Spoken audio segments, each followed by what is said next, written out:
لله رب العالمين والصلاة والسلام على أشرف الأنبياء والمرسلين وعلى آله وصحبه ورسول الله أجمعين. أشهد أن لا إله إلا الله وحده لا شريك له وأشهد أن محمدا عبده ورسوله لا نبي بعده أما بعد. Marilah sama-sama kita panjatkan puji syukur kita kehadirat Allah Subhanahu wa taala yang telah memberikan kita berlimpah nikmatnya, terutama nikmat kesehatan dan nikmat kesempatan sehingga kita bisa berkumpul di masjid yang kita cintai. Maka dari itu marilah kita bersyukur kepada Allah Subhanahu wa taala.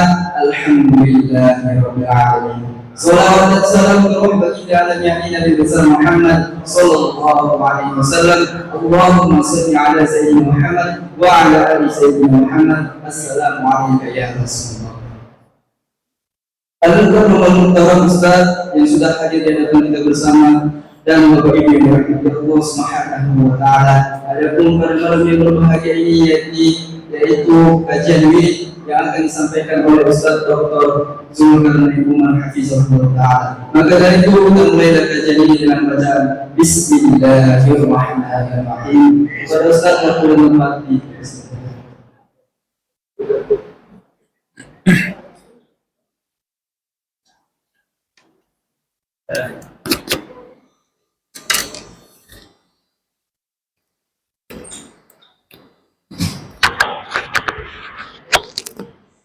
A'udzu billahi minasyaitonir rajim.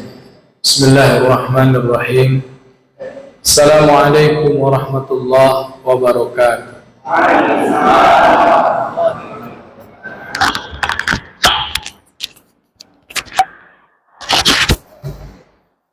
Sehat Bapak Ibu? Alhamdulillah sehat. Tambah kecil. Alhamdulillahirabbil alamin min ni'matil iman wal islam wa tatimmus shalihat. Asyhadu an la ilaha illallah al-malikul haqqul mubin wa asyhadu anna Muhammadan abduhu wa rasuluhu shadiqul wa'dil amin. Allahumma shalli wa sallim ala sayyidina wa nabiyyina Muhammadin wa ala alihi wa sahbihi ajma'in wa man tabi'ahum bi ihsanin ila yaumiddin. Allahumma faqihna fid din wa 'allimna ta'wil bi rahmatika ya arhamar rahimin. Yang saya muliakan para muallim, muallimah, para guru-guru kami, Pak Ustadz, Bapak Doktor, Ayahanda Haji Muslim, Ayahanda Ketua Masjid, Ketua BSKM, semua Bapak Ibu, Bapak, Abang, Kakak, seluruh yang berhadir besar tak dapat kami himbau gelar, yang kecil pun tak dapat kami sebut nama. Semoga Bapak Ibu semua senantiasa diberi Allah keberkahan, diberi Allah ampunan, beri Allah rahmat yang senantiasa tercurah-curahkan. Amin ya rabbal alamin. Maka atas semua apa yang Allah berikan pada kehidupan kita ini, tak ada pantas kata yang keluar dari lisan kita sebaik-baik kata sebagai bentuk ucapan terima kasih kita.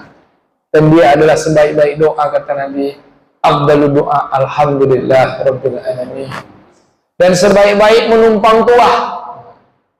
Jadi ada doa terbaik, alhamdulillah, sebaik-baik menumpang tuah kepada orang yang tak pernah bersalah, yaitu baginda Nabi Muhammad Rasulullah.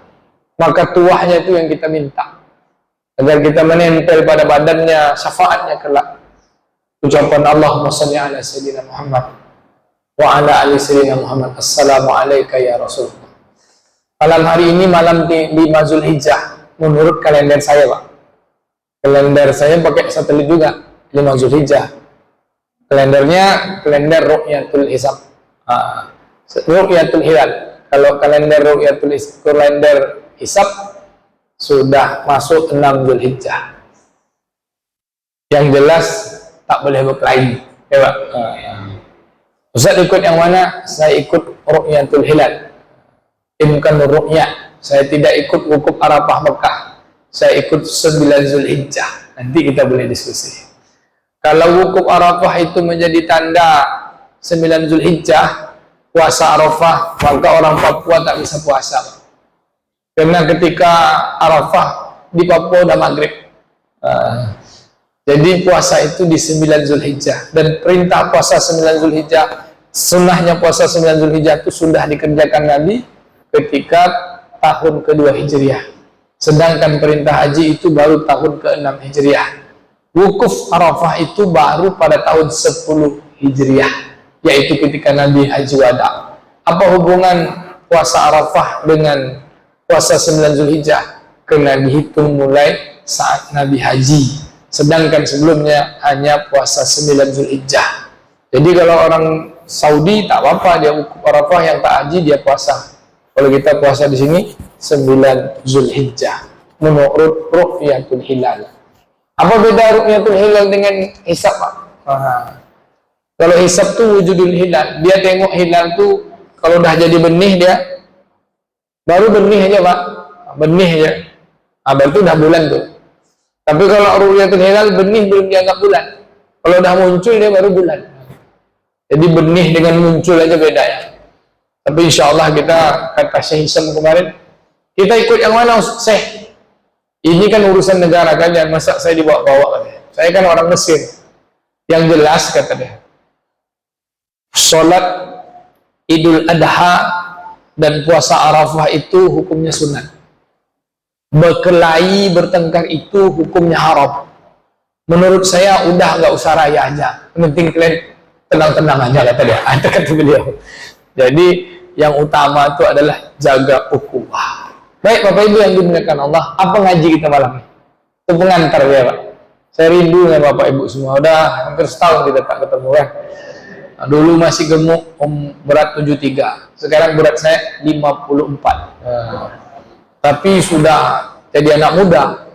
Jadi kalau orang tak pernah nengok kan, anak muda Ustaz kecil pakai baju SMP aja bisa Pak. Gitu ya. Bapak Ibu yang dimuliakan Allah, 7 bulan istirahat, tidak ceramah, tidak ngisi. Kemudian sejak bulan Desember sudah bisa aktivitas. Kemudian terus berangkat ke Saudi. Dan alhamdulillah baru pulang melepas jamaah haji. Dan mau berangkat haji lagi, udahlah istirahat dulu. Alhamdulillah berkat doa Bapak Ibu semua, saya percaya. Karena doa kesembuhan saya tidak minta sembuh. Ketika saya berdoa, ya Allah, kabulkanlah doa orang yang sayang dengan saya. Yang sayang itu banyak, maka Allah kabulkanlah doa Bapak Ibu. Dengan kayak Pak Haji Irham dia sayang sama saya, didoakan saya. Kayak ayah anda ketua sayang dengan saya. Semua sayang lah. Yang di masjid nih, orang-orang beriman itu saling menyayangi karena Allah dan berpisah pun karena Allah. Mudah-mudahan kita dimasukkan di dalam surga bersama dengan Rasulullah dan dapat menatap wajah Allah. Amin. Ngaji kita apa kira-kira? Tentang Zulhijjah atau tentang hakikat insan? Gabung lagi kedua-duanya, Pak. Saya sekarang sedang menulis kitab. Judul kitabnya itu Marhalah Tazkiyatun Nafs. Jadi sama juga seperti Rihlah Suluk Rabbaniyah. Perjalanan kita di muka bumi ini untuk menghadap Allah Ta'ala. Jadi ada tahapan-tahapan proses bagaimana membersihkan jiwa. Jadi banyak kitab judulnya Tazkiyatun Nafs, ditulis oleh Imam Al-Ghazali. Induk kitabnya Ihya Ulumuddin. Kalau Imam Ghazali ini banyak nulis kitab, Pak. Ihya Ulumuddin, Ajaibul Qalbi, Sirul Asrar, banyak sekali kitab beliau. Dan beliau meninggal usia 53 tahun. Beliau lahir pada tahun 1111, 1111, tahun 540 Hijriah. Jadi usia 53 tahun, kalau saya usia sekarang 45, berarti 8 tahun lagi, Pak. Kalau sama Imam Ghazali, kalau sama Rasulullah ya lama lagi lah. Jadi dalam kitab ini disebutkanlah hakikat kehidupan manusia, dan banyak lagi kitab yang ditulis oleh para ulama. Satunya Imam Ibnu Taimiyah, Syekh Said Hawa, kemudian Syekh Dr. Ahmad Farid. Jadi saya mengkompilasi, menyusun ulang. Ada satu kitab misalnya, Pak, judulnya Sabar, ditulis oleh Syekh Talal Al-Turki namanya. Sebuah pertanyaan ketika saya baca kitab itu setebal ini. Ada pertanyaan yang datang ke saya. Zul, sini. Antum habis baca kitab Sabar nih, kira-kira antum jadi orang sabar? Iya juga ya, Pak. Habis baca kitab Sabar tuh kita jadi orang sabar. Jadi dia bisa baca kitab tuh nggak bisa sabar, Pak. Kecuali kalau kita laksanakan sabar. Jadi semua yang berkaitan dengan nafsu itu mesti ada amal. Bapak Ibu yang dimuliakan Allah, hakikat kita hidup di atas dunia ini sebagai insan, Allah Subhanahu wa Ta'ala menciptakan kita dengan dua tujuan. Tujuan sebagai insan itu dua. Satu, surah Az-Zariyat ayat 56. A'udzu billahi minasyaitonir rajim. Wa ma khalaqtul jinna wal insa illa liya'budun. Tidaklah diciptakan jin dan manusia kecuali hanya untuk mengabdi kepada Allah. Satu lagi dalam surah Al-Baqarah. Apa dia? Inni ja'ilun fil ardi khalifah. Sungguh aku akan menciptakan di muka bumi itu khalifah. Jadi tugas kita dua, Pak. Dua-duanya berat. Menjadi hamba Allah dan menjadi sekaligus menjadi khalifah. Untuk menjadi hamba Allah karena kita akan pulang kepada Allah, sedangkan menjadi khalifah kita mesti memakmurkan bumi sampai pada saat selesainya tugas kita di muka bumi, yaitu tugas kekhalifahan dan tugas sebagai hamba Allah. Bapak Ibu yang dimuliakan Allah, lalu kita kenali dulu kita udah kenalan dulu bersama diri kita. Nama saya Zulkarnain, nama Bapak ayah Pak Muslim, nama Pak Irham, nama kita semualah, nama aja yang beda, Pak. Tapi kita semua adalah insan. Apa nama itu? Sebagai pembeda aja. Maka insan ini, apa yang dimakna dengan insan? Manusia, kan? Maka kata ulama, al-insan khata' wal isyan. Selagi yang berkaitan dengan insan, maka dia akan bersangkut paut dengan salah dan lupa. Maka hakikatnya insan ini sebenarnya dia salah dan lupa. Maka supaya dia jangan salah dan lupa, dikirimlah para rasul dan diberikanlah kitab supaya jangan salah dan lupa. Dan kita ini memang salah dan lupa. Ada nggak hari ini yang tak salah, tak buat salah, Pak? Dan ternyata dari seluruh insan yang tak salah cuma satu orang, Nabi Muhammad aja. Itu pun masih salah juga bagi orang kafir. Tapi di sisi Allah Ta'ala Nabi Muhammad tidak ada salah. Dan seluruh nabi-nabi yang lain sedikit banyak ada kesalahan dan khilaf. Nabi Muhammad Allah maksumkan. Bahkan malaikat sekalipun pernah berbuat salah kepada Allah tapi tidak hitung dosa. Apa dia? Malaikat pernah protes sama Allah. Ketika Allah katakan inni ja'ilu fil ardi khalifah, ya kan? Malaikat protes. Apa diciptakan ya Allah? Wa yusfikud dima, mereka itu nanti buat fasik dan menumpahkan darah. Kata Allah, aku lebih tahu daripada kalian. Kata Imam Abdul Qasir, apa maknanya? Bahwa Allah akan mengirim orang-orang soleh untuk memakmurkan bumi. Inilah dia bapak ibunya, soleh-solehan. Ya Pak? Insya Allah, amin. Ya. Selesai kaji kita dah. Apa itu yang dimuliakan Allah? Maka hakikat yang insan tadi, hakikat lupa dan salah itu di mana? Ini dia. Yang berkaitan dengan badan. Semua yang berkaitan dengan nafsiyah, dengan diri yang terbuat dari air mani, yang terbuat dari tanah ini, itulah insan. Dan yang berkaitan dengan keinginan insan menjadi khalifah di muka bumi ini, dia kalau tidak ditunjuk ajar sebagaimana harus berbuat menjadi khalifah, tidak ditunjuk ajar sebagaimana dia mesti menjadi Abdullah, maka kerjanya adalah salah. Makalah al-insan khata' wal isyan. Supaya tak salah dan silap, maka mesti ada petunjuk. Bapak Ibu yang dimuliakan Allah, ayo kita kenalan sama diri kita. Kita ini siapa? Kita insan. Dari mana sumbernya? Yang insan itu yang mana? Ini Pak, badan. Fisik. Dan semua keperluan insan ini kotor. Semua keperluan badan ini, jasad ini kotor. Dan dia dimulai dari benda yang kotor. A'udzu billahi minasyaitonir rajim. Alladzi ahsana kulla syai'in khalaqahu wa bada'a khalqal insani min tin. Dialah Allah yang menciptakan manusia, menciptakan ciptaan sebaik-baik ciptaan. Dia memulai ciptaan manusia itu dari tanah. Bapak Ibu yang dari tanah siapa? Siapa yang dari tanah, Bapak Ibu? Nabi Adam. Nabi tanah itu bersih atau kotor? Bersih atau kotor? Tanah itu suci, tapi kotor. Kalau Bapak Ibu bilang tanah itu bersih, nanti tidur bawa tanah.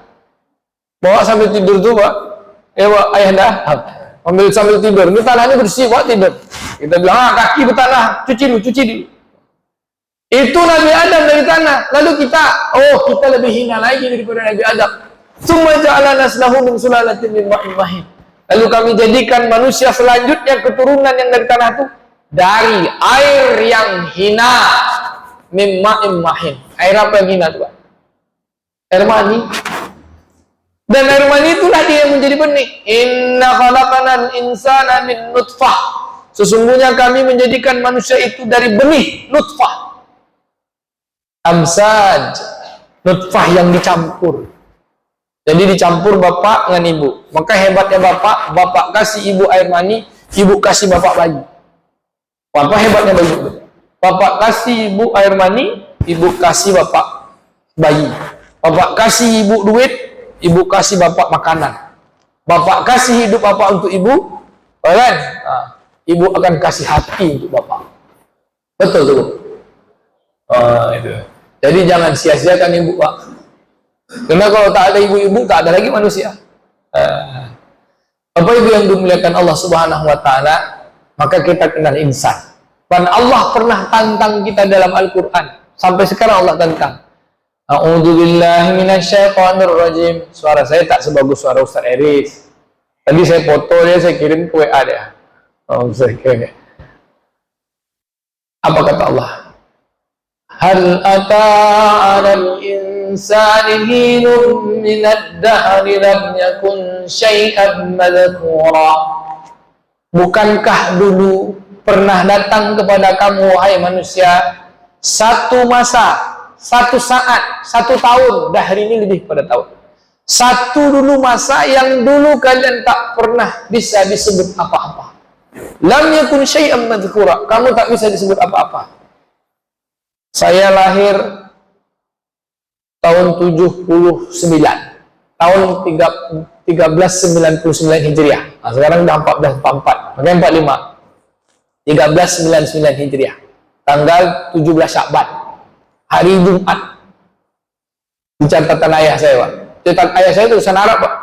Karena ayah saya LC juga. Namanya Omar Judin LC. Lulusan Canduang. Bukan lulusan Kairo, Pak. Dia ada dua LC itu. Satu lulusan Kairo. Satu lagi lulusan Canduang. Bapak Ibu yang dimuliakan Allah, maka kalau dulu saya lahir tahun 1399 Hijriah, tahun 1398 saya disebut apa? Ustaz Eris lahir tahun 84 saya. Tahun 80 sebut apa? Pak Ilham misalnya lahir tahun 66. Tahun 61 disebut apa? Disebut apa, Pak kita? Kan Allah sebut lam yakun syai'an madhkura, kamu tak bisa disebut apa-apa. Tak bisa disebut apa-apa itu apa kira-kira, Bang? Ya tak ada. Kan tak beda, tak bisa disebut apa-apa. Kamu tuh tak ada. Lalu kami ciptakan kamu dari benih. Benih itulah kemudian yang dicampur, kamu bisa mendengar dan melihat. Itu ujian bagi kamu, kata Allah. Allah sebutkan, kami ciptakan dirimu, insan, dari air mani, lalu bercampur air mani itu lalu jadi benih. Dengan benih itu saja nabtalihi, kami uji dia sami'an basira, dengan pendengaran dan penglihatan. Dan kehendak nafsu ini diberi keinginan badan ini, setelah dia punya pendengaran dan penglihatan, rupa kadang dia lupa melihat dan lupa mendengar. Dia ingat badannya aja. Maka ketika badannya hanya ada 3 keperluan dalam kehidupan manusia, yang keperluan itu semuanya kotor. Boleh agak keras-keras sedikit, Pak? Semua keperluan insan, keperluan badan ini kotor, kecuali dia diberi petunjuk. Maka Allah katakan, inna nafs, sesungguhnya nafsu la'ammaratu bisu. Diri kita ini betul-betul memerintahkan kita kepada yang buruk, illa rahimallahu rabbih, kecuali yang Allah beri rahmat. Yang mana rahmat? itu Quran dan petunjuk para rasul. Bapak Ibu yang dimuliakan Allah, apa kebutuhan hidup kita ini? Kebutuhan badan insan yang badannya, apa kebutuhan kita? Bapak tahu kan, sama-sama kita kan manusia nih, apa kebutuhan kita? Satu, makan lah ya. Secara umumnya gini, dalam konteks psikologinya, kita tuh butuh 3 ya, yang badannya. Satu, kebutuhan biologis. Apa kebutuhan biologis Bu? Makan, minum, kawin. Yang kedua, kebutuhan sosial. Kebutuhan biologi, kemudian kebutuhan sosial. Apa kebutuhan sosial? Kebutuhan sosial itu berkawan, ya kan? Tetapi dalam sosial ini ada status. Dan status itu bikin apa? Saya nih mau jadi Pak RT, mau jadi Pak RW, mau jadi Pak Lurah, mau jadi Bupati, mau jadi Gubernur, mau jadi Presiden. Ada keinginan dalam status itu. Dalam sosial itu apa? Ingin memimpin. Itulah sejatinya karena dia jadi khalifah. Kalau tidak dikontrol, maka kerjanya membawa manusia kepada yang salah. Betul nggak Pak? Kita 3 biologi, sosial. Yang ketiga apa? Kebutuhan psikologi. Apa itu psikologi Pak? Kebutuhan perasaan. Apa kebutuhan kita? Kita ini mau hebat. Mau hebat aja Pak. Mau dipandang. Dalam konteks psikologi disebut gengsi. Betul tuh Pak? Dan gengsi itu sombong Pak. Dan sombong tuh ibarat orang naik pesawat. Naik pesawat, dia nengok orang kecil, padahal orang nengok dia kecil juga. Semua orang kecil, padahal dia kecil. Dan itulah hakikat manusia. Yang dimakan akan jadi kotoran, yang status akan jadi mantan, yang digengsikan apa, semua akan dipertanggungjawabkan. Maka satu cuma kebutuhan kita untuk memenuhi kebutuhan insan supaya dia kuat, namanya kebutuhan spiritual, yaitu kebutuhan rohani. Kebutuhan yang hanya untuk kehidupan akhirat kekal, yaitu la ilaha illallah. Cuman Pak lawannya 3. Kan dia 4 nih. 3 ini untuk badan, 1 untuk akhirat. 3 lawannya. Biologis lawannya, sosial lawannya, psikologis lawannya. Penduduknya 1 nih ya, spiritual, rohani. Kalau tak ada pemahaman spiritual, habislah kita. Makanya bagaimana kita supaya bisa selamat? Tak ada jalan kecuali keperluan hidup kita untuk rohani, spiritual, yaitu la ilaha illallah. Makan untuk la ilaha illallah. Status sosial untuk la ilaha illallah. Gengsi tadi di masyarakat untuk memperjuangkan agama la ilaha illallah, maka selamat. Tapi kalau hanya sekedar untuk makan, sekedar untuk status, sekedar untuk gengsi, maka semua akan berkesudahan. Itulah dunia. Dan dunia itu kotor, akan menjadi tak bangkai dan tarak. Bapak Ibu yang dimuliakan Allah Subhanahu wa Ta'ala, lalu membersihkan itulah tugas kita. Karena dia 2 potensi insan itu apa? Khata' wal isyan, salah dan lupa. Lalu apa obatnya salah? Supaya tak salah, apa obatnya? Apa obatnya Bang? Obat supaya tak salah, tobat.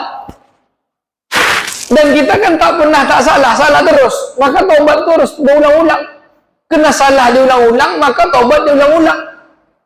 Aku sekali aja tobat, nggak usah lagi tobat. Kan ada orang bilang, saya harus tobat apa? Kan saya nggak ada salah. Kan ada tuh Pak. Kan ada tuh, Bapak udah nonton lah. Saya salah, saya apa katanya? Kenapa harus saya tobat? Karena dia bilang salahnya saya apa, tuh dia mesti tobat tuh. Udah jelas nonton film porno, katanya dia tak salah. Ini nyangkut kemana pula boleh ya dah. Iya kan? Iya, dia memang tak salah kepada manusia, tapi dia merusak moral kemanusiaan. Bapak Ibu yang dimuliakan Allah, maka yang tak mau ngaku salah itu cuma iblis. Maka apa obatnya salah? Taubat. Kembali kepada jalannya Allah. Tawab maknanya apa? Diulang-ulang. Bukan taibun, bukan sekali, tapi tawab. Pakai tasdid lagi, tawab. Ulang terus. Kenapa? Kena kita bikin dosa pun berulang. Lalu yang kedua apa? Supaya kalau salah obatnya taubat. Lalu kalau kita khilaf, kalau kita lupa, kan satu khotok salah obatnya taubat. Yang kedua kalau lupa apa obatnya? Obat lupa. Kalau dalam konteks psikologi gini, saya selalu bawakan ke sekolah saya kan. Dalam konteks komunikasi psikologinya gini, menolak lupa.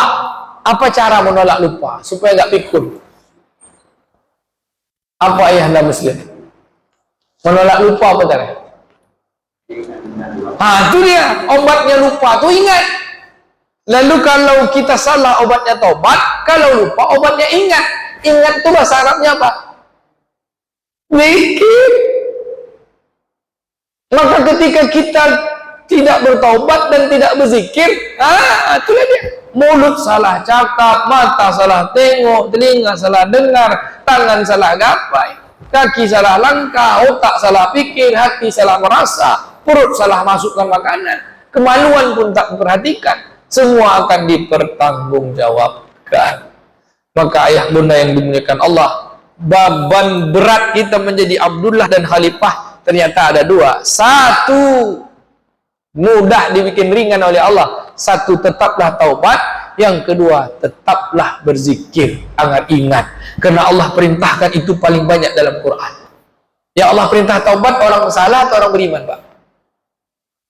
Surah At-Tahrim ayat ke-8. Ya Allah perintahkan orang beriman. Hatta Nabi sekalipun yang tak ada salah tetap bertaubat.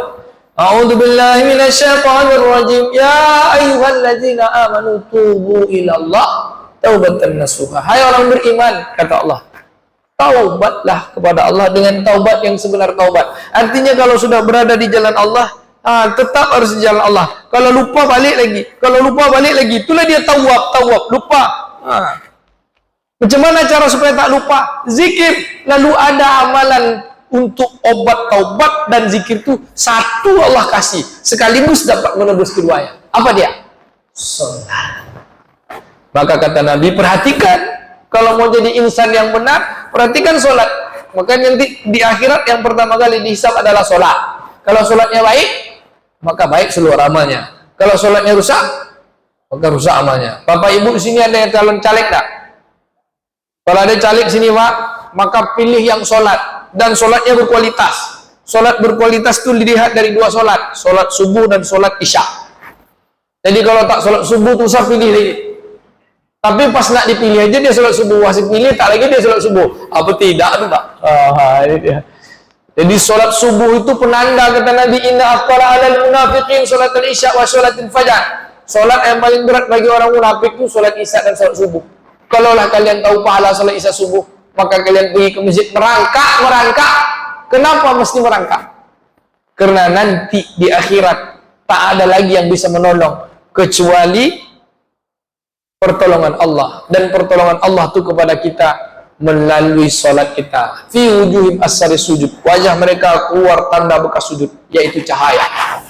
Rabbana atmim lana nurana waghfir lana innaka ala kulli syai'in qadir. Ya Allah terangkan cahaya kami. Kalau tidak sholat Pak, ngaku Islam lah, nanti di akhirat tak bisa. Karena pembeda antara orang beriman dengan orang kafir itu adalah sholat. Dan untuk obat lupa dan salah itu ya sholat. Maka sholat ini tiangnya kehidupan, tiangnya aturan. As-sholatu imaduddin. Sholat itu tiangnya aturan. Agama itu aturan. Maka ketika hari Allah tegakkan Malik Yaumiddin, Allah menegakkan hari yang ditegakkan aturan. Siapa yang bisa menolak lupa dan menolak salah, maka dia beruntung. Siapa yang banyak lupa dan banyak salah, maka dia rugilah dia. Kan gitu aja Pak. Lalu apa amalannya? Dua aja. Satu, banyak-banyaklah taubat. Yang kedua, banyak-banyaklah zikir. Maka taubat ucapannya adalah astaghfirullah, dan sebaik-baik zikir adalah la ilaha illallah. Maka kata Nabi, siapa yang ucapkan la ilaha illallah astaghfirullah, la ilaha illallah astaghfirullah. Kenapa la ilaha dulu? Karena la ilaha illallah itu adalah penghalal kita. Astaghfirullah, aku lupa ya Allah. La ilaha illallah astaghfirullah, lupa aku berdosa, kan gitu Pak. Lupa dan salah. La ilaha illallah astaghfirullah. Kalau ingat langsung tak lupa kan gitu. Ingat dulu baru tembus kesalahannya. La ilaha illallah astagfirullah. Siapa yang ucap ini maka setan tak akan masuk ke dalam dirinya. Dan setan terbirit-birit kecuali darah dagingnya sudah menjadi setan, Pak.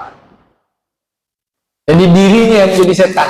Tak bisa lagi. Setan yang dari golongan jin tak bisa merayu dia.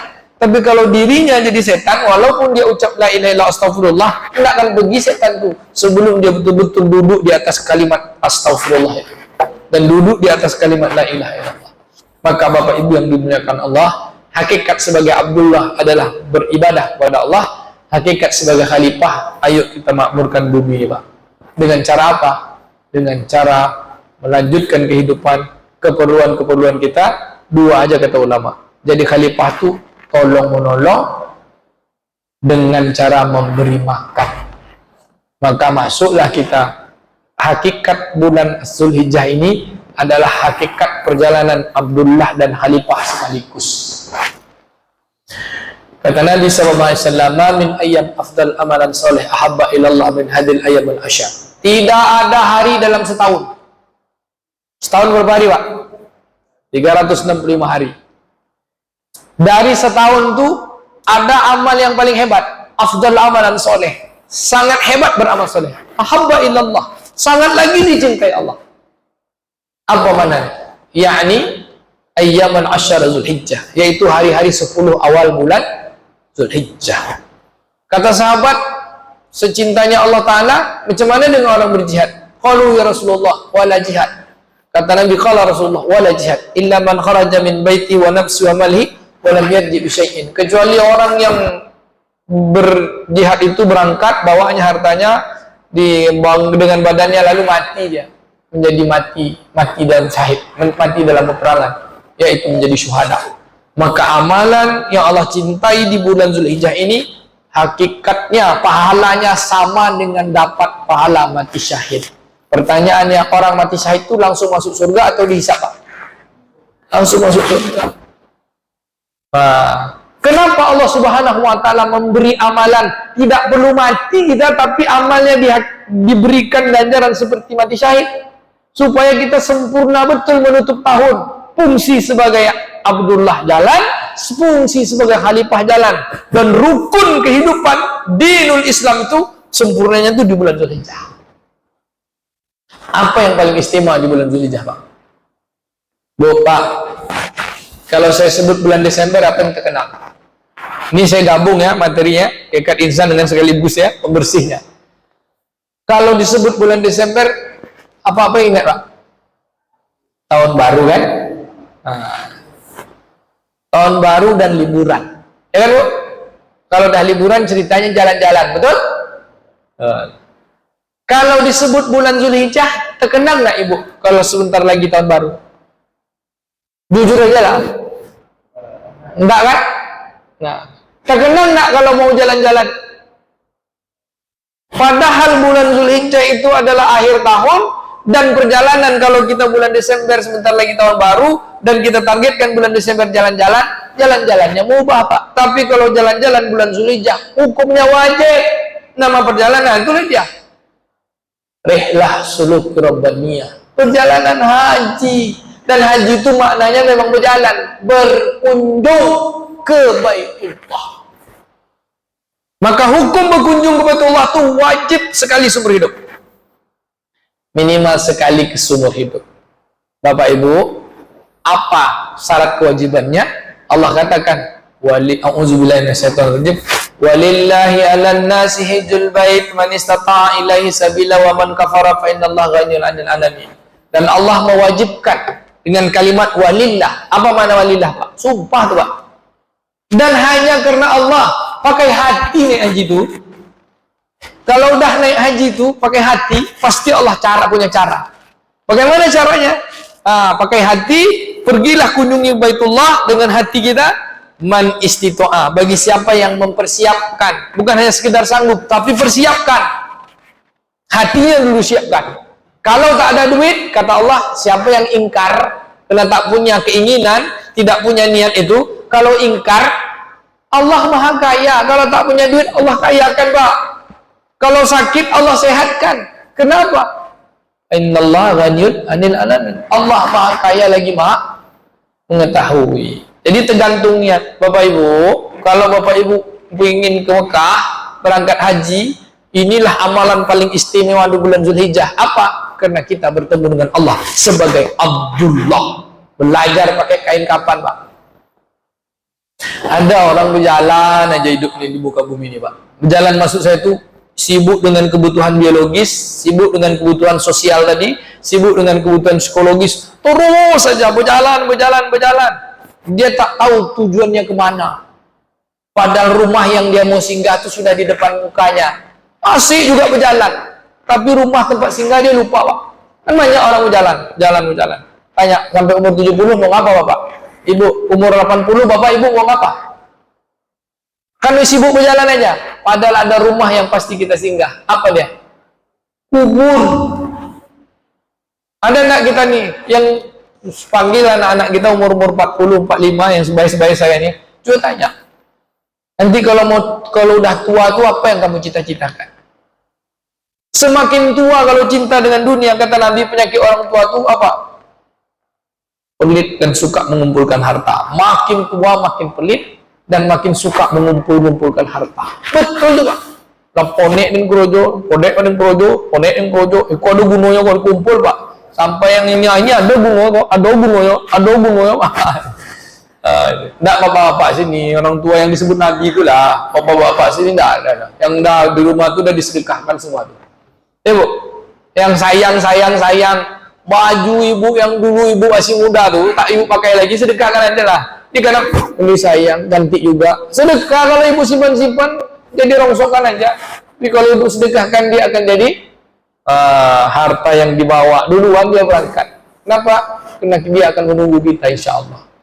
Bapak Ibu yang dimuliakan Allah Subhanahu Wa Taala, balik lagi kita ke kaji. Maka dengan posisi sebagai insan dan yang bertugas menjadi Abdullah dan Khalifah, Allah kasih spesial kita di bulan Zulhijjah ini untuk menyempurnakannya. Satu, sebagai Abdullah, pergilah haji, Pak.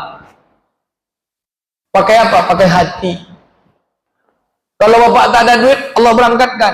Abang niat nak? Syaratnya niat. Bapak Ibu yang niat haji, yang belum haji, siap niat haji. Siap angkat tangan, siap niat. Catatkan, catat malaikat. Berangkat Bapak tahun depan.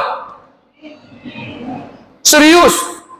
Mau dengar kisah Imam Hatim Al-Hasan. Hatim Al-Hasan ini seorang ulama, imam. Dia nangis terseduh-seduh ketika masuk bulan Zulqa'dah. Nangis, kata putrinya, wahai ayah, kenapa ayah nangis? Aku ingin pergi berhaji, wahai anakku, putriku sayang. Tapi bekal yang kubawa paling cuma bisa cukup untuk seminggu. Dan bekal yang kutinggalkan untuk kalian cuma bisa cukup untuk 3 hari. Perjalanan haji berapa lama Pak orang dulu, Pak? Oh, waktu kita dulu 6 bulan, PP setahun. Setahun, Pak. Dia perjalanannya. Lalu kata anaknya, putrinya, pergilah ya, tidak apa-apa. Kamu bilang dulu sama makmu. Kata istrinya, abang pergilah. Tak apa-apa, karena dia sudah punya hati, Pak, sudah punya niat betul berangkat. Nangis. Maka dia berangkatlah, baca doa. Apa doa yang turun dari rumah untuk berangkat perjalanan? Allahumma barik, Allahumma inna nas'aluka fi safarina haza al-birra wa taqwa. Apalah doa itu, Pak? Wa minal amali ma tarda. Allahumma hawin alaina safarana haza wa atfi anna bu'dah. Allahumma anta sahibu fi safari wal khalifatu fil ahli wal mali wal waladi. Allahumma inna na'udzubika min wa'sa'is safari wa ka'abatil manzari wa su'il munqalabi fil ahli wal mali wal waladi. Apa lo? Itu doa yang dibaca turun berangkat ibadah. Ya Allah, Allahumma inna nas'aluka, Allahumma inni as'aluka safarin haza albir wa taqwa. Ya Allah, aku mohon kepadamu perjalanan aku ini perjalanan baik dan mengharapkan ridho. Albir wa taqwa.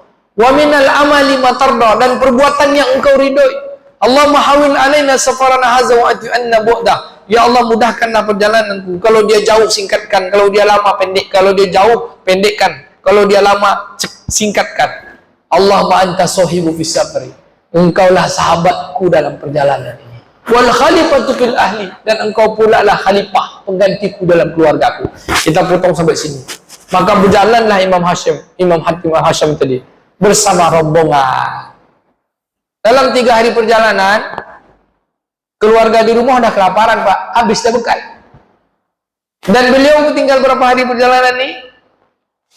Rupanya dalam perjalanan ini ketua rombongan haji ini kena sengat binatang berbisa. Tapi zaman itu tak ada TPHI dan TKHI, Pak, tenaga pendamping haji Indonesia dan tenaga kesehatan haji Indonesia tak ada. Jadi tidak ada dokternya. Apa kata ketua rombongan? Aku tidak sanggup melanjutkan perjalanan untuk melaksanakan haji. Dia mau balik, tak kuat lagi kakinya, nggak bisa. Kata seorang di dalam rombongan, di rombongan ini ada orang alim, orang yang waro, yang doanya dikabulkan Allah. Siapa namanya? Imam Hatim al-Hasham. Maka mau ditanya, mana Hatim al-Hasham? Ada muncul dah. Lalu berdoa lah dia, Pak. Ternyata doanya dikabulkan. Setelah doanya dikabulkan, tentu sembuh sakitnya ketua rombongan. Apa ketua rombongan langsung bilang? Wahai Imam Hatim al-Hasham, seluruh perbekalanmu untuk berhaji saat berangkat ini sampai pulang aku yang tanggung. Selesai dah urusannya. Yang tadi cuma seminggu, selesai. Karena ketua rombongannya orang kaya. Semua urusan perbekalanmu untuk berhaji ini dari berangkat sampai pulang aku yang tanggung. Apa kata Imam Hatim? Ya Allah, kau lihatkan kebaikanmu kepadaku, maka tunjukkanlah kebaikanmu kepada keluarga yang kutinggalkan. Jadi dalam kisahnya di rumah, anak yang 3 orang, dia 3 anaknya, 1 anak kakak, yang 2 lagi perempuan juga, 1 istrinya, mak anak-anaknya. Si kakak ini ketawa-ketawa aja. Adiknya udah mulai risau, Kak, hari udah 3 hari ini perut udah lapar. Nah, kakak kok ketawa-ketawa aja, kakak kok senyum-senyum aja, kok santai-santai aja. Kita mau lapar, besok kita lapar nih. Apa kata kakaknya? Dek, sini dulu. Yang ngasih makan kita Allah atau ayah? Hebat kan, Pak? Yang ngasih kita makan nih ayah atau Allah? Kata adik-adiknya, tentulah Allah. Kalau begitu, Dek, biarlah ayah pergi dalam perjalanan hajinya, tapi Allah tetap bersama kita. Karena yang ngasih makan kita adalah Allah. Tak lama, Pak, rupanya rombongan Amirul Mukminin lewat, Pak, Khalifah, bentuk pintu. Assalamualaikum. Ngapa? Numpang minum. Zaman dulu mana ada orang jual aqua, Pak? Aqua mana ada? Ini kalau mineralnya mana ada? Saya aja waktu kecil di kampung, Pak, orang pergi ke kebun, ke ladang tuh kan, bertani kelapa. Nah, kami, ayah saya berkedai, itu orang singgah ke rumah tuh numpang minum. Dan rumah tuh kalau minum tuh mesti gratis. Assalamualaikum, Bu. Nah, apa yang salah? Oh, silakan. Numpang minum, ambilkan. Air hujan, air tempayan tuh yang dimasakkan kan. No. Nanti kalau dia balik dari kebun, dibawakannya pisang, dibawakannya kelapa, ya, Pak, gitu. Jadi tradisi minum tuh udah ada sejak zaman sahabat. Pas sekarang nggak ada, beli. Ya. Assalamualaikum. Numpang minumlah Amirul Mukminin. Diambillah dengan wadah, dikasih oleh putrinya tadi. Minumlah Amirul Mukminin dalam keadaan haus. Dan sampai ke rumah, sampai ke istana, dia bilang, aku tidak menemukan minuman paling segar selama ini kecuali minum yang dikasih oleh anaknya Imam Hatim al-Hasham. Lalu dibukanya ikat pinggangnya, Pak. Ikat pinggang dulunya itu terbuat dari perak dan intan dan perak. Bukan emas. Kalau laki-laki tak boleh pakai emas. Kalau di intan, berlian. Dibukanya, lalu dia bilang kepada seluruh menteri-menterinya, buka cincin kalian, keluarkan dinar kalian, ayo kita sedekah kepada putrinya Hatim bin Hisham. Maka sedekah. Jadi orang kaya lah, Pak. Berapa dinar? 4.000 dinar lebih. Jadi orang kaya. Lalu di saat sudah tuh, adik-adiknya pun senang, bahagia, dapat bersyukur. Istrinya, emaknya pun bersyukur. Tapi dia nangis, Pak. Si kakak ini nangis. Nangis terseduh-seduh. Kata emaknya, dulu waktu kita lapar, kemarin kita lapar, kau ketawa ya, senyum-senyum. Sekarang kau sudah dikasih makan, senang, kenapa kau nangis? Wahai ibunda, seorang raja yang baik, seorang amir yang baik, Amir Mukminin, raja yang baik, begitu dia memberi kita sedekah, karena kita berbuat baik, dia kasih kita kebaikannya, dapat kita kaya. Alangkah baiknya Allah yang maha raja dari segala raja. Kalau seorang raja yang baik saja bisa bersifat baik seperti itu, bagaimana Allah yang maha baik sifatnya kepada kita? Aku nangis bukan kena itu, aku kena rindu kepada Allah. Masya Allah, Pak. Selesai urusan Imam bin Hatim bin Hizam. Nggak ada yang miskin kalau dia berangkat haji. Itu kisah 1000 tahun yang lalu. Tapi kisah dalam pekan ini ada pula, Pak. Dalam minggu ini, baru semalam hari Rabu, saya punya abang sepupu, ayah kami 2 beradik, sudah terdaftar haji, Pak. Tahun lalu cadangan, tahun ini masuk porsi utama, tapi tidak ada untuk biaya pelunasan haji, kena 49.800.000. Duit tak ada. Saya sejak bulan sebelum Ramadan tuh saya tanya dia, abang jadi berangkat, antara deh tanah ada tak laku, anak di pesantren 6 bulan belum terbayar. Dulu dia kerja di salah satu instansi, tapi instansi riba. Jadi dia keluar, kemudian dia buka usaha, usahanya tak naik-naik, Pak. Lalu saya bilang, abang berangkat nanti ini. Dari mana katanya? Ya Allah kan kaya, saya bilang. Gitu aja. Dia tak tahu. Dan sampailah pengumuman, dia tetap ikut manasik. Saya sebutlah kalau Bapak Ibu kenal nama abang sepupu saya ini, namanya Sujasdi. Tinggal tuh di Bukit Barisan. Kisahnya nih, kisah nyata. Lalu saya berangkat ke Mekah kemarin Syawal. Saya daftarkanlah nama beliau di doa keberangkatan haji orang sekampung. Jadi kan orang kampung itu kan ada doa safar haji, kumpul kan Pak, halal bihalal sekalian doa haji. Saya daftarkan, saya bilang sama sekretaris kerukunan paguyuban kampung ini, telepon abang saya itu sudah datang, minta nih doa safar sekalian. Tak datang ya Pak. Saya telepon dari Mekah, abang apa tak datang? Beko kalau abang tak berangkat kan malu abangnya gini dah. Karena ada piti gini loh. Saya taluk ya Pak. Dan duit tak ada, macam mana pula mau berangkat? Orang dan doakan awak apa tak dia berangkat dah. Iyalah saya bilang. Tapi saya yakin dia berangkat. Pasti Allah punya uang. Dan dia punya hati untuk berangkat. 50 juta suami istri, duit malah cari. Mendaratlah saya tanggal 15. Dan sudah habis kisah tadi itu. Dia keinginan besar tapi tak ada kemampuan. Kemampuan hanya bersandar pada Allah. Tanggal 15 saya mendarat di bandara, Pak, masuk WA. Apa isi WA-nya? Ustadz, dari Pak Nazaruddin Burhan, Ketua Pengurus Masjid Raudatul Amilin, di jalan dekat lembaga sana, dekat. Dia masuk WA-nya, Ustaz, mohon gerak cepat. Ada ndak info yang Ustaz ketahui jamaah calon haji yang berangkat tahun ini tapi kendala dengan biaya? WA-nya Pak, masih ada nih, belum dihapus lagi.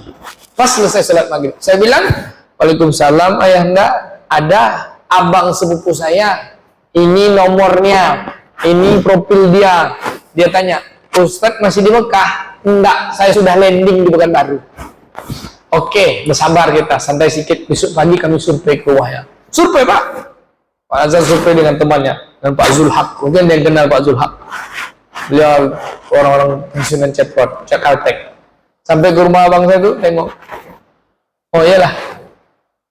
Nah, tengok, putuskan, kami cuma bantu bisa 1 orang. Tentu istri tak berangkat, dah balik. Abang ini bingung juga, mau terima salah, tak terima salah, kan 1 cuma. Tiba-tiba jam 1 telepon lagi. Sinilah kita ke rumah salah seorang. Rupanya ada penyandang dana, Pak. Bapak berdua ini tukang cari orang rupanya. Ada penyandang dana, orang payakumbuh, orang baik, orang kaya. Dengan hartanya nyari orang yang tak bisa berangkat haji, dia berangkatkan. Tapi yang memang kan namanya tak ada dalam daftar bapak, kenal aja tidak. Lalu datanglah ke rumahnya, cash, nih uang 50 juta suami istri. Ini 50 juta cash, bilang daftar. Pendaftaran paling lambat tanggal 19. Hari dah masuk tanggal 16 tuh. 17, 18, kan jatah 2 hari. Paspor belum ada. Paspor dah mati. Paspor mati. Vaksin belum pula, banyak yang nak diurus. Datang ke rumah saya, nangis-nangis. Macam mana ni tindak? PT ada, syarat belum ada. Tapi Allah maha menolong Pak. Dan Allah maha kaya, Allah maha memudahkan. telepon imigrasi, telepon Kemenak, selesai satu hari, lunas, tanggal 18, 17, 18 lunas, dan masuk berangkat kloter 32, kloter gabungan ya, yang melunasi hari terakhir. Kloter 33 ada satu pak tambahan, kloter lansia, kloter atu-atu nenek-nenek ya. Beliau berangkat kloter 32 hari Rabu kemarin, berangkat juga pak. Sampai acara mendoa pun tak ada duit. Ini live kan, nggak adik-beradik lah. Setelepon kakak sepuka, kakak buat peluk kucung ya, kan khas Pansing tuh. Kakak bikin peluk kucung, abang bikin ini. Adi adalah sedikit tabungan-tabungan, ya bikin bisa lah pesan catering murah. Catering murah pun kawan sekantor. Mana ada catering di bawah 25.000? Kena kawan pak, dah lah catering lauk 23.000. Wah, saya tanya bisa bang? Kan enggak, itu khusus dia sedekah sama abang. Itu mungkin catering pesannya 100 porsi, mungkin yang punya catering kasih dia 200 porsi. Karena ketika orang datang ramai, itu orang masjid datang, dia pun dah bilang cukup enggak ya, cukup enggak ya, cukup enggak ya, gitu-gitu deh pak. Rupanya cukup, rupanya yang punya catering sedekah pula pak. Masya Allah. Berangkat selesai. Maka apa syarat untuk berhaji? Hati. Bapak ibu udah punya hati untuk pergi ke Mekah. Maka tanam cita-cita itu menjadi benih. Macam mana caranya? Bikin tabungan haji, isi dulu 500.000. Nanti penuh sendiri tuh. Masa beli rokok 20.000 sehari bisa, nabung haji tak bisa? Belum kurban lagi ini baru haji pak. Dan insya Allah haji itu tak ada balasan kalau mabrur. Mabrur itu balasannya cuma surga. Allah tak balas-balas lagi yang lain. Tidak bisa membalas kecuali surga. Bapak ibu mau masuk surga? Maka jemputlah haji cepat. Itu fungsi kita sebagai Abdullah. Yang kedua, fungsi kita sebagai Abdullah yang kedua setelah haji apa lagi? Puasa. Agar kita benar menahan nafsu kita ini, banyak kehendaknya puasa. Dan puasa di bulan ini 5 menit lagi habis. Saya memang belum makan lagi nih. Baru minum aja dari berbuka tadi. Dan tapi melatih diri untuk kuat. Ibu nengok jam kan sama, saya nengok jam juga. Baru minum 2 gelas aqua ini ya, tambah 1 vitamin. Bu, Pak, puasa 1 sampai 9. Kalau tak bisa, kan udah hari kelima nih, minimal 8-9. Puasa tarawih dapat pahala setahun, puasa Arafah dapat puasa 2 tahun. Setahun yang lalu diampunkan, tahun ini diampunkan. Maknanya apa? Allah kasih bonus obral beramal di bulan Zulhijjah akhir tahun. Ibarat kalau di supermarket kita belanja baju diskon. Ini bulan Zulhijjah ini Allah kasih diskon besar-besaran. Sikit amalnya, pahalanya besar. Dan tidak ada yang wajib. Kalaupun ada yang wajib 2, itu pun bagi yang mampu. Untuk berhaji wajib, tapi bagi siapa yang mampu. Yang kedua apa?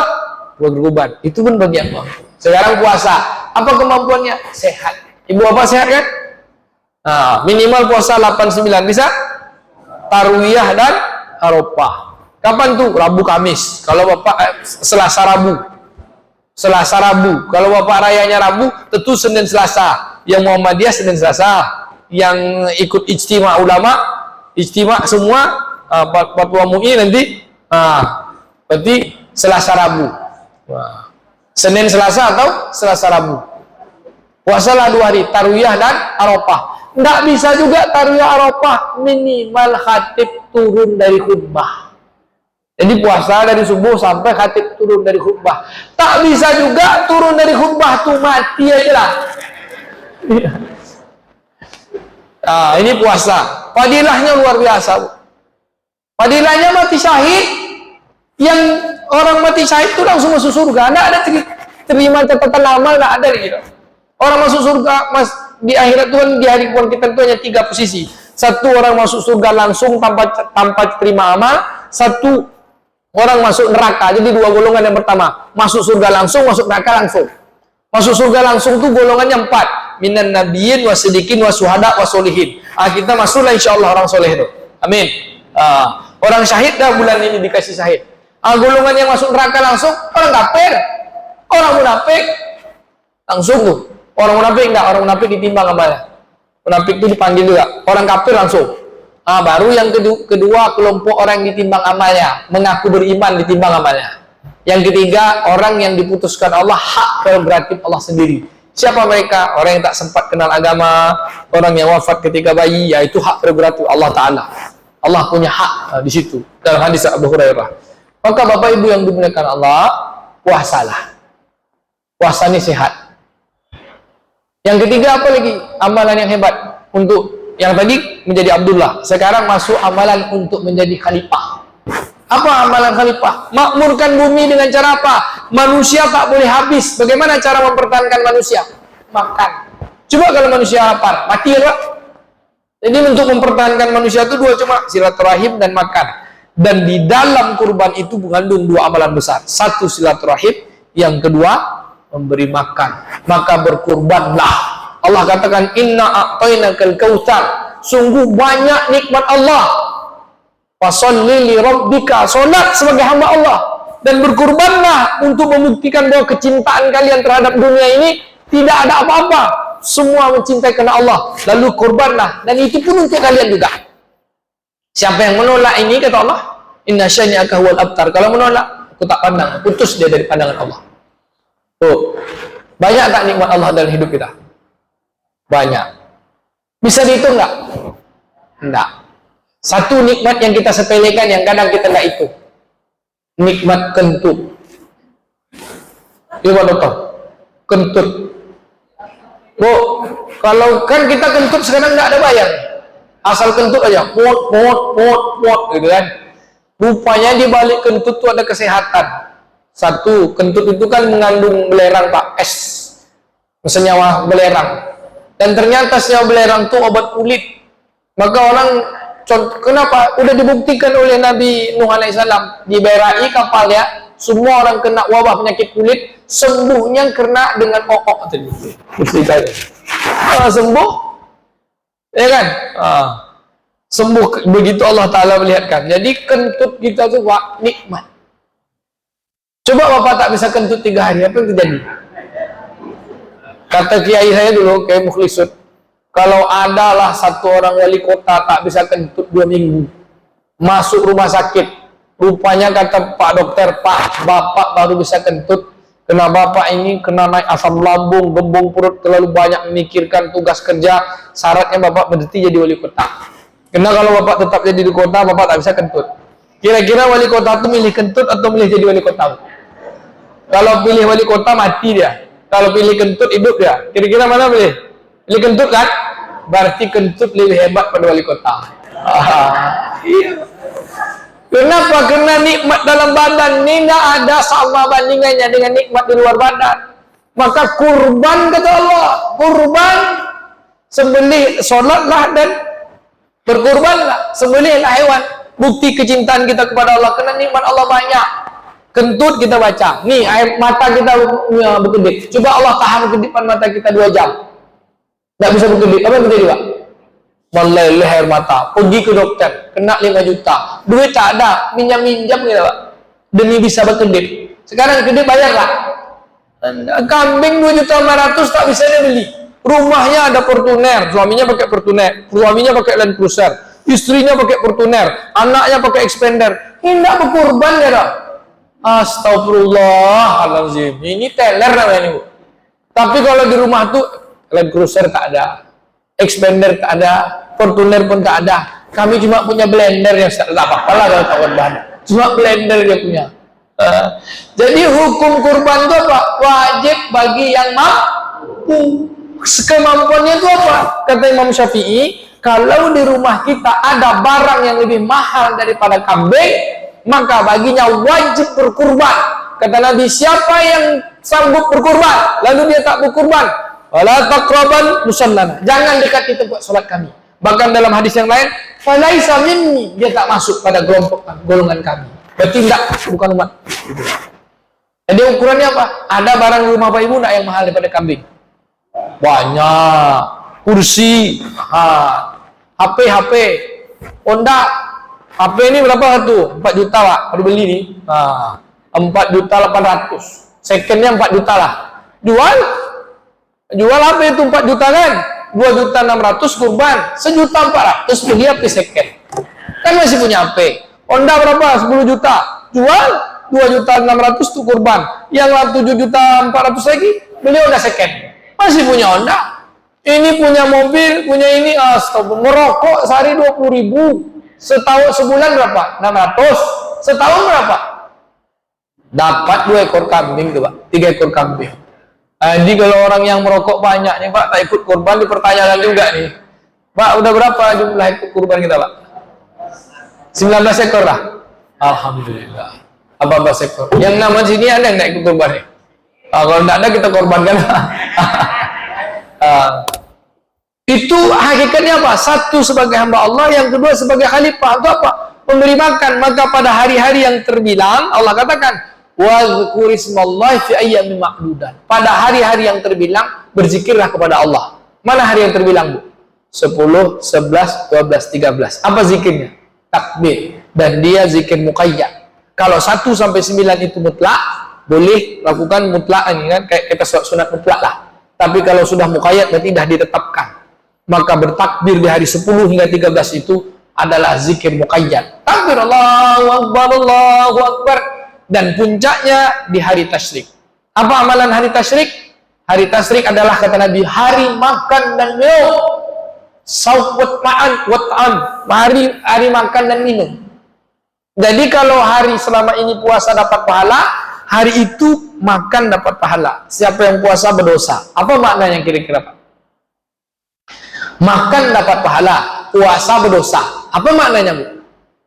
Itulah hari kita pesta pora, beroleh menutup tahun, bersyukur dengan semua nikmat yang Allah berikan. Makan, kasih makan. Bahkan makna kata tasyrik itu adalah matahari panas, di mana sahabat dulu menjemur daging untuk dibikin dendeng. Maka hari tasyrik itu, Pak, sunnahnya bikin dendeng. Ibu bikin dendeng atau bikin kalio atau bikin rendang, Bu? Dendeng, Bu, dendeng, ya kan? Kalio boleh juga. Karena zaman Nabi itu di Madinah itu tak ada kelapa. Kalau ada kelapa bikin rendang juga dia tuh. Dan hari itu adalah hari makan-makan. Kalaulah ada di kampung kita, ada orang yang terpaksa puasa karena tidak ada yang mau dimakan, maka kan dia berdosa kan? Karena dia puasanya terpaksa, karena nggak ada yang dimakan, maka dosanya itu ditanggung secara kifayah oleh orang sekampung. Maka panitia kurban pastikan semua orang kampung ini dapat daging. Gimana caranya? Bu RT, Pak RT lah yang mendatang. Bisa tuh, Pak. Tapi kalau masjid ini Ustadz pun dapat. Apa telepon, Ustaz ada daging nih, Pak, sedekahkan aja lah untuk Ustaz Eris. Tahu? Iya, Bu, pastikan jangan sampai ada orang yang tak dapat makan daging di hari tasyrik. 10 hari penyembelih, 11, 12, 13 itu adalah hari makan dan minum, dan masih kita menyembelih. Dan hari itu adalah hari-hari berzikir. Itu amalannya apa? Hamba Allah sekaligus khalifah, memberi makan. Bapak Ibu yang terakhir, dalam bulan Zulhijjah ini ada satu amal yang kadang-kadang terlupakan. Hampir semua orang yang berkurban di beberapa masjid lah yang saya tengok, yang baca doa itu cuma tukang sembelih. Yang berkurban tak ikut baca doa. Padahal kata Nabi, ya Fatimah, hai putriku, pergilah kamu saksikan hewan kurbanmu dan bacalah olehmu doa. Maka mulai dari darah pertama disembelih sampai darah titisan terakhir, semoga dosa-dosamu diampunkan, kata Nabi.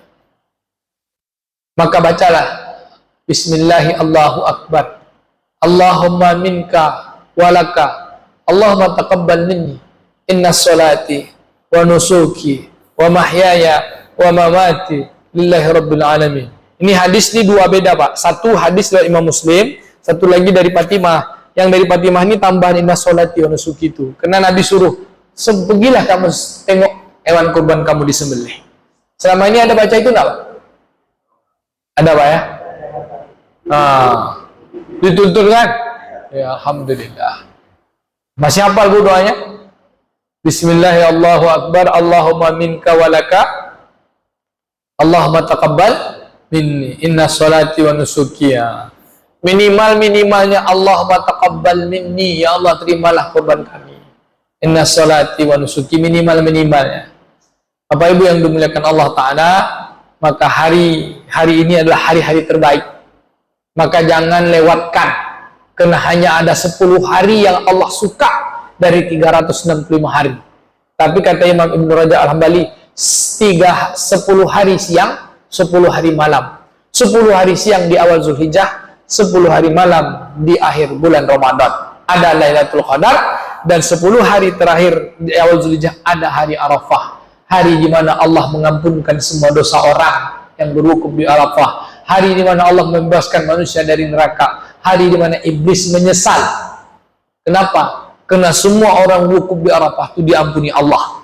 Tinggal dia menjaga pulang hajinya. Apakah dia menjaga kesempurnaan wukufnya, berdiam dekat dengan Allah, atau dia malah balik bermaksiat. Maka yang setia kepada Allah dia akan tetap jaga. Dalam riwayat Imam Zainal Abidin, orang pergi haji 600 orang, 600.000 orang. Mimpi bertemu Rasulullah, dia tanya, Rasulullah, dari 600.000 berapa yang diterima hajinya? 6 orang. Nangis dia, Pak. Kata Nabi, yang 6 orang itu berdoa, ya Allah, terimalah haji semua orang berhaji. Maka semua orang berhaji itu dikabulkan Allah. Maka sebenarnya wukuf di Arafah itu hari pembebasan, semuanya dikabulkan Allah. Tinggal ketika dia pulang menjadi mabrur enggak dia? Apa itu?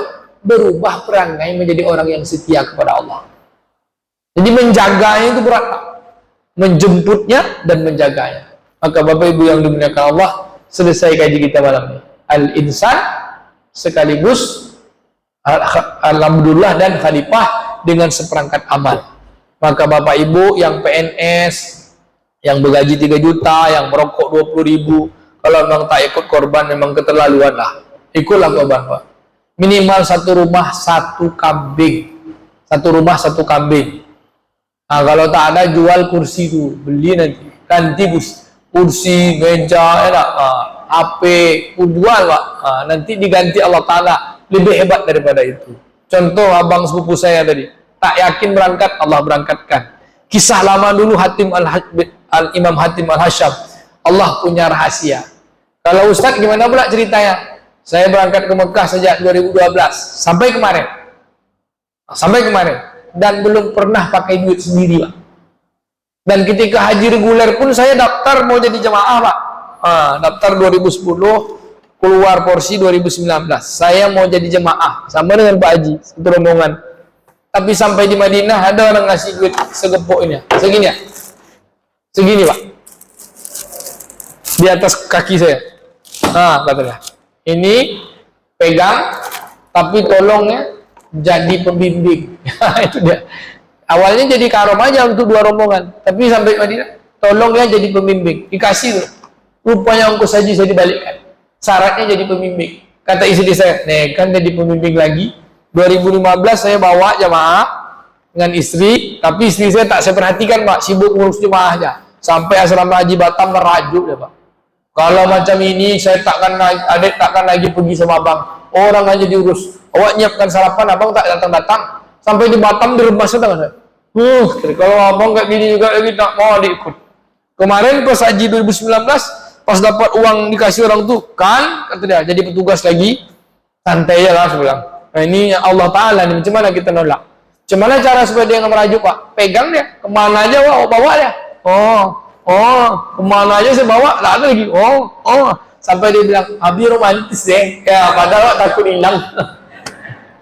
Bapak Ibu yang dimuliakan Allah, demikian kajian malam ini seputar fikih kurban saya rasa sudah selesai. Masalah orang ustaz-ustaz bilang kurban tak boleh upah, kurban tak boleh hadiah, itu sama saja. Sebenarnya enggak. Upah sama hadiah itu beda. Jadi pekerja itu boleh dikasih hadiah, boleh. Saya sejak kecil jadi panitia kurban, Pak, dan membaca pula kitab kurban. Ustaz-ustaz yang melarang ngasih hadiah tuh, saya yakin ustaz itu tak pernah jadi panitia kurban. Betul tuh, Pak. Banyak ustaz ini tak mau jadi panitia, Pak. Dia tukang sembelih dan itu dia dapat jatah. Tapi kalau panitia menimbang, mengikut, memotong itu tak ada. Apa beda upah dengan hadiah? Kata Buya Gusti Zahar, sama aja tuh ya. Ustaz Wardi juga bilang sama aja tuh, beda, Pak. Saya mau juga bersekarang sama ustaz. Upah sama hadiah itu beda. Di mana letak bedanya, Pak? Upah itu wajib dibayar. Kalau tak berdosa. Kalau hadiah dikasih alhamdulillah, tak dikasih terserahlah. Kan gitu. Maka bolehkah menjadikan daging kurban itu hadiah? Memang untuk hadiah. Kurban itu memang untuk hadiah. Sepertiga untuk kita, sepertiga untuk karib kerabat, sepertiga untuk kaum fakir miskin. Nah, maka yang kerja ini siapa? Yang kerja kan kerabat semua. Udah bagilah. Boleh tak dimasak dengan kurban tuh? Masak aja kan memang untuk makan. Harus minta izin pula. Kan dah diselesaikan sama jemaah, sama yang kurban. Nih hewan kurbanku dah aku serahkan, serah aja lah. Kan untuk makan. Yang makan siapa? Kita juga. Yang terima siapa? Kita juga. Tuh ngapa pula haram? Yang haram itu mencuri. Ya. Yang kasihan tuh panitia kurban bu, serius. Sampai panitia kurban telepon saya. Ustaz, kami mundurnya di panitia. Kenapa? Karena kalau salah-salah kami berdosa. Sudahlah kurban itu hukumnya sunat, masa panitianya berdosa pula enggak kurban. Masjid kita enggak apa? Adalah pula satu masjid kumpulkan uang berlebih, beli satu sapi khusus untuk upah. Dan sapi upah tadi bukan sapi kurban. Enggak ada berkah ya Pak. Kan bukan sapi kurban, sapi upah. Bukan sapi kurban itu. Yang kurban itu mana? Yang berkah itu kan yang dari kurban. Udah, panitia, gimana caranya? Kalaupun panitia dapat kupon berlebih, tulis tuh, kupon hadiah. Karena hadiah itu kalau berlebih, kalau dikasih alhamdulillah, kalau tak dikasih, jangan marah. Ya kan? Kalau upah, kalau tak dikasih, mesti dituntut. Nah, itu beda ya Pak. Udah, aman kan? Nah, ibu masak-masak tak? Enggak, oh. Masak-masak? Masak tuh bilang, harus minta izin dengan kelompok pertama. Yang jelas barang tuh untuk sedekah. Ambil barang tuh berapa? 10 kilo untuk masak.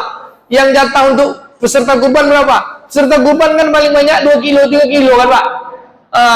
2 kilo, 3 kilo. Padahal haknya kan lebih banyak daripada itu. Yang dimasak tuh sedekah dia juga. Dia pun ikut makan. Jadi memang daging kurban itu apa? Untuk dibagikan. Masak memang untuk makan. Terus kenapa pula sibuk? Yang tak boleh itu Pak, satu, dijual. Yang kedua, diupah. Yang ketiga, diperdebatkan. Boleh tuh Pak? Kan gitu. Aman deh lah. Sampai nih. Jadi fikih masail itu, basul masail itu mesti dilihat. Rasulullah itu dulu memang tak ada panitia kurban. Kalau sekarang pakai panitia kurban, suruh orang kurban sendiri, tak ada orang mau kurban serius ya Pak.